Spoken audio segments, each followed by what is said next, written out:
From 48 square metres to 12, John lost 3/4 of the courtyard he was promised in his off-the-plan apartment. In Australia, you've got more rights when you go and buy a toaster than you have when you buy an apartment, unfortunately.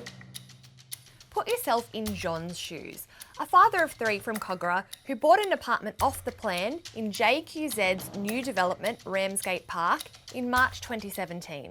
2 years later, he was shocked to discover that the 48 square metre courtyard in his unit had been reduced to a measly 12 square metres. Coming through the front door, first of all, we thought we'd walked into the wrong apartment. So this is it here. It's a 2-bedroom, 2-storey apartment, and it was sold to us with a courtyard that extends out 9 metres. I've actually drawn on there in Texter how big the courtyard actually is. JQZ said the car space and storage cage counted towards John's lot size. JQZ's response initially was one of just go away, you're not entitled to anything, read the contract. John wasn't the only one affected.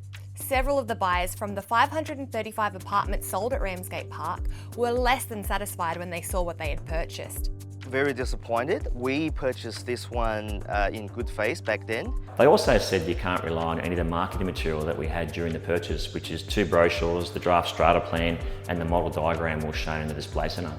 And it's definitely not the first time in Sydney that apartment buyers didn't get what they paid for. People were forced to evacuate the Opal Cracked Tower on slabs, Christmas Eve. crumbling concrete, Opal wonky Tower, walls. 2 new cracks.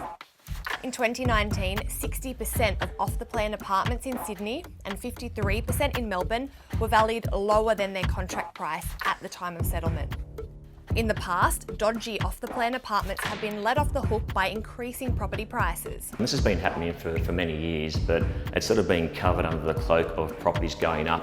With the market at the moment, people aren't making those gains. In fact, some properties are even going backwards, so people aren't accepting downsized courtyards. But as John and his neighbours have come to find, there's little they can do to recoup their losses. There's always a risk that the developer could liquidate and change their name or go broke, and I won't be able to get anything even if I did win.